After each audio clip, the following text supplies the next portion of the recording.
Hello, everyone, and welcome back to another episode of the Music Chronicles podcast. I'm your host, Angelo Sarmiento, and I hope you guys are doing well.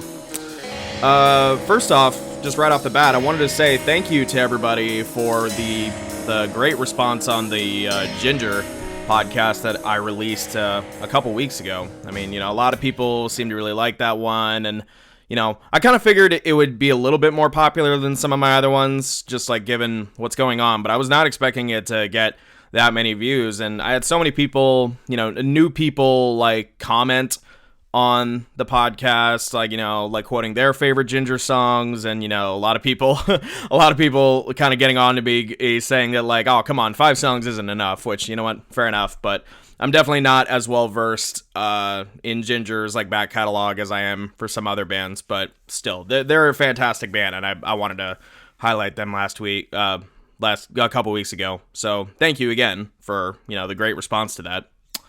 But moving on to today's episode, it's going to be a little different than some normal podcasts that I do. It's not really focused around one specific topic. I kind of just wanted to record and just kind of chat for a little bit about what's been going on in my life personally, and some, like 1 or 2 stories that have been going on in the music world that I kind of find interesting. So I guess I can get this part out of the way, the part that probably like no one cares about, which is like what's been going on with me. So my band Submit Thy Will is actually in the middle of recording our debut album. I've been in Submit Thy Will for almost like 6 years now. I joined back in 2017, back when our band was called Time to Kill, so it wasn't even really it was the same band, but like it was, different name, and we had a different bass player back then, had like no experience really whatsoever, and like this past year in 2021, we've really hit the ground running. We've built a studio that we've been recording out of.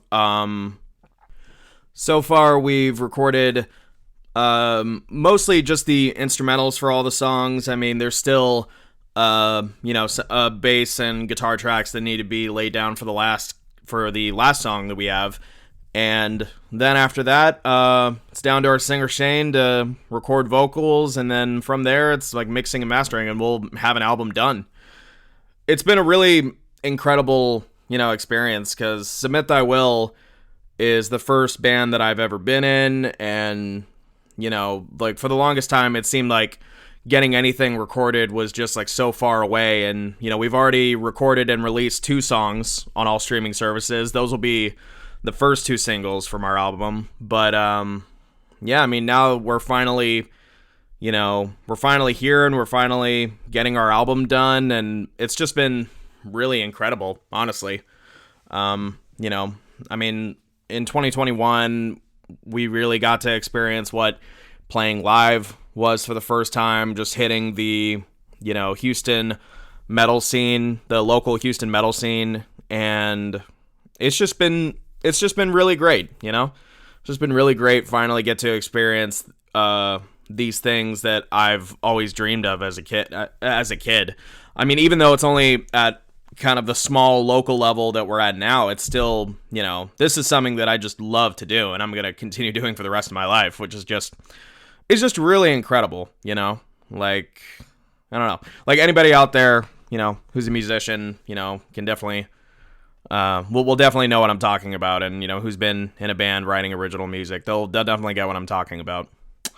But yeah, that's basically what's been going on with me. We've just been, recording drums, and also recording a cajon part, which is very different than what I'm used to doing. I mean, I'm a drummer, first and foremost, just playing drum set, but I've never really learned how to like play multiple percussion instruments, but I'm starting to kind of branch out and try to become a bit of a percussionist as well as a drummer. So yeah. But moving on to our first news-like topic of the episode, I wanted to talk a little bit about Ghost's new album, Impera. I'm not really gonna review the album or anything. I mean, I did really enjoy a lot of songs off of it, but overall, I say I'm not gonna review it as I start reviewing it. Overall, I enjoyed, I thoroughly enjoyed like a handful of songs off the album, but my only issue with the album, like as a whole, is that there are a lot of songs that kind of just like sound the same to me. But I really enjoyed, the singles that they came out with, like "Call Me Little Sunshine" and "Hunter's Moon," which Hunter's Moon, they was the first single that they released, which they premiered on the Halloween Kills soundtrack, which I think is pretty cool. I believe it was like the end credit song, but I never saw the movie, so But I really enjoyed the song Spillways off of that. That one had like a lot of energy and kind of was a bit brighter than some of the other songs. Like had a very like, I don't know, like this whole album had like a very big like 80s glam metal like kind of vibe to it, which was really cool. But overall, not a bad album. Probably not one of my favorites of theirs, and definitely not one of my favorite albums that came out last year. But I really enjoyed a lot of songs, and apparently a bunch of other people really enjoyed this album because it actually debuted at number 2 on the Billboard 200 chart. Not the Billboard Rock 200 chart, like album sales, like just in general, the Billboard 200 album sales chart, like it debuted at number 2, with number 1 being, if I can find it, with number 1 being a rap album by Lil Durk called 7220, and then number 3, the Encanto soundtrack, the Disney movie soundtrack. So that's such a weird list, like just looking at it. I'm looking at the Rock Feed post right now. They have a screenshot of the Billboard charts from that week. So at number 1, we've got a rap album, Lil Durk's 7220. Then we have a hard rock metal album, Ghosts, Impera. And then we have a Walt Disney movie soundtrack, Encanto. And then behind that is Morgan Wallen. I'll be honest, I'm not even familiar with who that is. Dangerous, the double album, that was at number 4. And then at number 5 is The Weeknd's album, The Highlights. Yeah, very strange looking list, just like looking at it. We got a rap album, a metal album, a Disney album, some other person, and then like a R&B like pop album. But yeah, I thought that was really cool. I mean, we have like a hard rock and a metal album like debut in the general like Billboard charts like pretty highly. And just looking at this article here, let's see. Yeah, I'm reading off the Metal Injection article right now.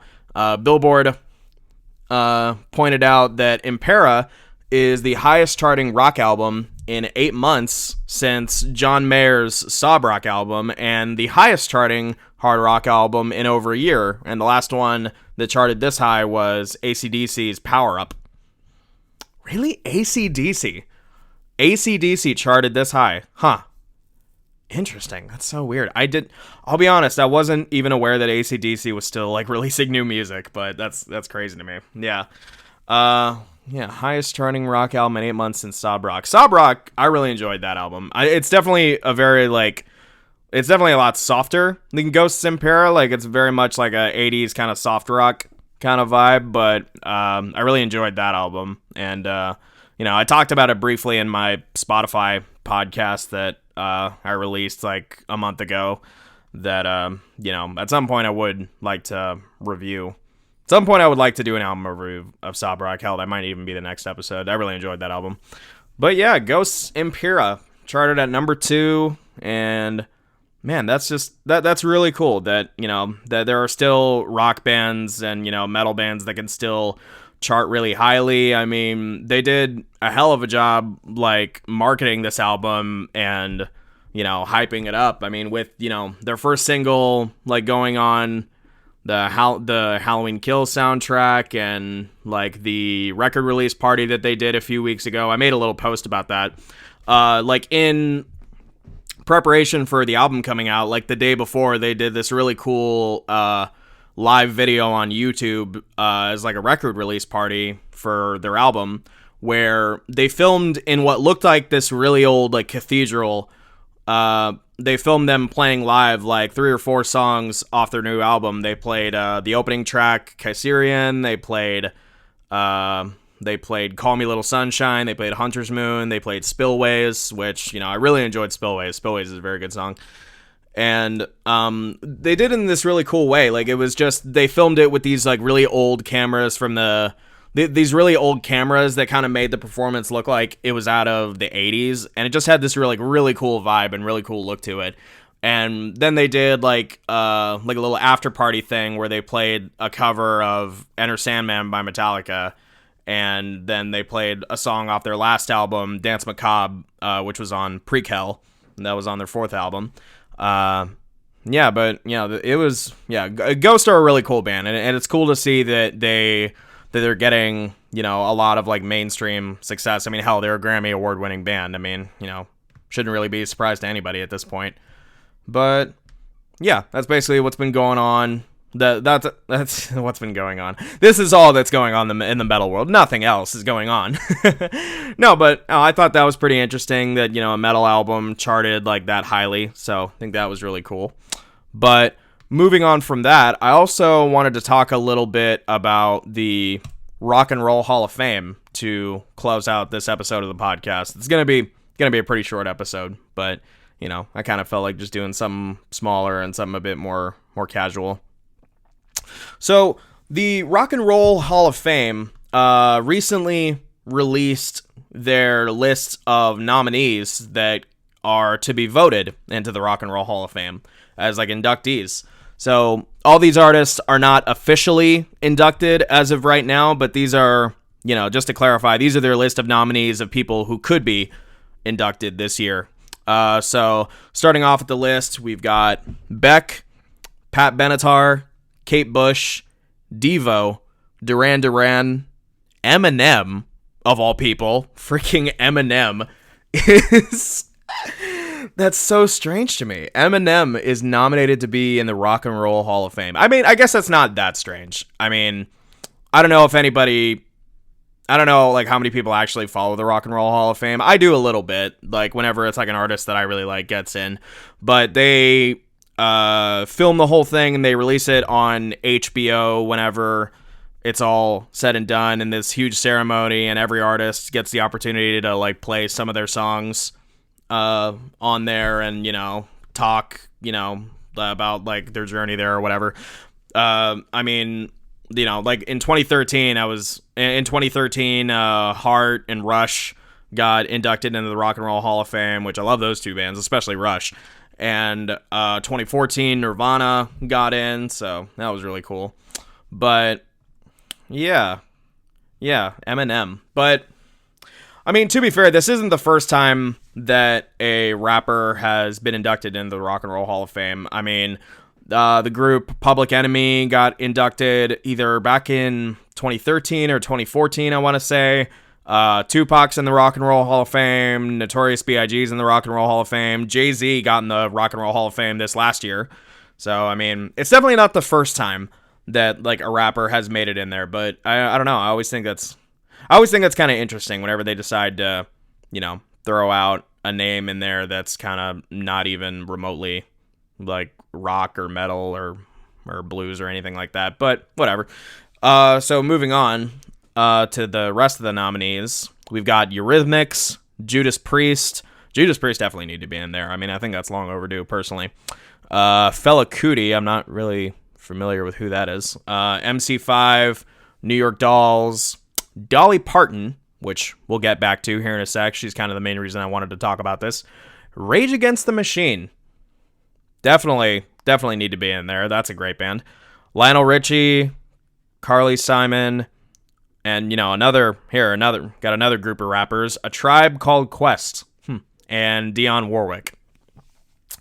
So, going back over this list here, there's a few artists on this list that are marked as like first time nominees. So, among the first timers are Beck, Duran Duran, Eminem, Dolly Parton, Lionel Richie, Carly Simon, and A Tribe Called Quest. So, for those of you who don't know, the Rock and Roll Hall of Fame, they've got a short list of like qualifications as far as like how they decide who gets into the Rock and Roll Hall of Fame. So just reading here off an article from NPR about this year's Rock and Roll Hall of Fame nominees, to be eligible, artists and bands have to have released their first commercial recording by 1996, so that would be 25 years ago, which is the minimum requirement for the Rock and Roll Hall of Fame. You have to have released your first album 25 years ago prior to, the year that you're eligible. And fans will be able to vote for their favorites online, and those votes will be tallied with other ballots submitted by more than 1,000 artists, historians, and music industry members around the world. And let's see. And the nominees will have to wait until May to find out who made the cut, and the induction ceremony is scheduled for later this year, and the names of the winners will be enshrined at the Rock and Roll Hall of Fame in Cleveland. Interesting. Yeah, I don't know. Yeah, it's pretty interesting that, seeing, all these artists, getting in their first year of eligibility, artists from the 90s, Beck, Eminem, Rage Against the Machine, A Tribe Called Quest. It's so interesting, seeing, these artists are only from the 90s, and they're already eligible for this. That's, so insane to me.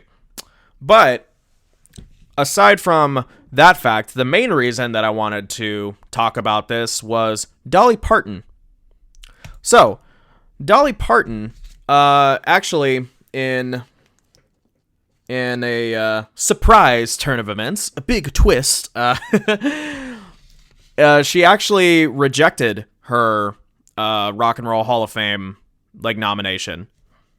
So, in her words, this is reading off of a post that, her team made on Instagram, a direct quote from Dolly Parton. Even though I am extremely flattered and grateful to be nominated for the Rock and Roll Hall of Fame, I don't feel that I have earned that right. I really do not want votes to be split because of me, so I must respectfully bow out. I do hope that the Rock and Roll Hall of Fame will understand and will be willing to consider me again if I'm ever worthy. This has, however, inspired me to put out a hopefully great rock and roll album at some point in the future, which I have always wanted to do. My husband is a total rock and roll freak and has always encouraged me to do one. I wish all of the nominees good luck, and thank you again for the compliment. Rock on. That is, I don't know, I think that's really cool and really, humble of her to be you know what, as much as I'm honored to be included in this list, I don't make rock music, so I don't think I should be, I don't think I should be considered, which is pretty cool to see. I mean, honestly, even if she was inducted into the Rock and Roll Hall of Fame, I really don't think anybody would really bat an eye at that, just because Dolly Parton is, whether or not you like her music, you can't deny, how much of an icon she is, in the world of music, especially country music. Oh my gosh. I mean, there's not a person alive who doesn't know the song Jolene. Everybody knows that song. And apparently, even though Dolly Parton wanted to bow out of the induction, the Rock and Roll Hall of Fame are going forward with her nomination, and they declined her request to remove her name from the ballot. So she's still eligible to be put into the Rock and Roll Hall of Fame, and given her name recognition, I'm sure she's gonna get in. I mean, I don't see any reason why she wouldn't. I mean, I know that she's a country artist, but I don't, she's such a music icon, I really don't think it matters, honestly, at that point. Which is kind of something that I wanted to, I kind of wanted to, go back to all the, rappers that are being inducted as well. So, like I said, there's a couple of rappers that are nominated this year, Eminem and, Tribe Called Quest. But, they're not the first rappers to be inducted. I mean, Public Enemy, Tupac Shakur, Notorious B.I.G., they're all in the Rock and Roll Hall of Fame. And when they started doing this, there was a lot of debate on whether or not, rappers should be included. And I don't know. Personally, I don't feel too strongly about this. I mean, I think when I initially found out that like rappers were going to be included, like I think there was a part of me that was like, well, this is the Rock and Roll Hall of Fame, like shouldn't it just be rock artists? But the more I think about it, I mean, there's so many artists like in the Rock and Roll Hall of Fame that aren't really rock and roll. I mean, Johnny Cash is in there, but is anybody going to deny how important he was to like how much of an icon he is like to music? Like, is anybody going to bat an eye at that? No. And even though, you know, Tupac Shakur and Notorious B.I.G. are, you know, only from the 90s, I don't think it's unfair to say that they've had an enormous impact and will continue to have an enormous impact on music history for many decades to come. So why shouldn't they be in there? You know, I think like people get a little too hung up on the fact that it's called the Rock and Roll Hall of Fame. And I think even, you know, in this case, I think maybe Dolly Parton might be getting a little too hung up on it. Not that she's like mad about it or anything. She seems to be, you know, like handling this in the most respectful way possible. And I think that's very cool of her to reject it in the first place. The fact that, you know, like that says a lot about her, like how humble of a person she is, that in her words, she says she's not worthy. If I'm ever worthy to be inducted, then sure, I'll do it, but I'm not, so I don't want to be. But I think that's really cool. And I'm just reading this. I'm looking through a few different articles about this just to, you know, have a little more information to, you know, go off of. But David Draymond from Disturbed, I guess, like, I don't know where he said that. I think he said this on Twitter, but he was like, and the Rock Hall nominee does the most punk rock thing you can imagine, like by rejecting it. And he was like, yeah, she's awesome, which I agree, she is awesome. But yeah, I mean, the Rock and Roll Hall of Fame, like, already, like, has inducted, like, country artists before, like, Johnny Cash, like I said, is in there, Hank Williams is in there, and, I mean, if they're in there, then, you know, Dolly Parton, like, I think she deserves to be in there, and for that matter, even though I think that some of these artists are a bit young, like, I do think Eminem at some point does eventually deserve to be in there, and same with A Tribe Called Quest, and same with Rage Against the Machine. Like, I do think they deserve to be in there, but I kind of feel like my only personal issue with the Rock and Roll Hall of Fame is the whole 25 years rule. Like, as much as I love bands like, you know, Nirvana and Foo Fighters and, like, you know, Green Day and stuff, I feel like it's a little unfair that they got to be inducted into the Rock and Roll Hall of Fame so early when artists like Judas Priest and Iron Maiden are still not in there, and like Duran Duran as well. Like this is their first time being nominated. Like, are you kidding me? Like, why? Like, not that I'm a huge Duran Duran fan or anything, but like I feel like they should have already been in there. Like, just with like, you know, how old they are and like, you know, how popular they are. I feel like they should have already been in there, and they're a first time nominee this year. It's like, that's insane to me. But aside from that, I mean, again, like, my only gripe really is the 25 years thing. I feel like it should be even a bit older than that. Like, that way, like, artists that are this young don't get nominated so early, and, like, artists who should have been in there already can have a chance. But my only other gripe aside from that is probably the name. Like, I think they wouldn't get so much criticism over including rappers or including, you know, people in other genres of music in there. They wouldn't get so much flack if they just changed the name of the ceremony. Like, instead of the Rock and Roll Hall of Fame, instead of it being the Rock and Roll Hall of Fame, why don't you call it the Music Hall of Fame or something more general? That way it allows for, like, other artists and people don't complain whenever rappers get in, and, you know, rock and metal bands don't get in. But going off of that, you know, like I said earlier, the Rock and Roll Hall of Fame rejected Dolly Parton's wish to be taken out of the running. She's still in the running. And in their words, in a tweet that they posted, you know, this is from the Rock and Roll Hall of Fame Foundation. All of us in the music community have seen Dolly Parton's thoughtful note expressing her feeling that she has not earned the right to be inducted into the Rock and Roll Hall of Fame. In addition to her incredible talent as an artist, her humility is another reason Dolly is a beloved icon by millions of fans around the world. From its inception, rock and roll has had deep roots in rhythm and blues and country music.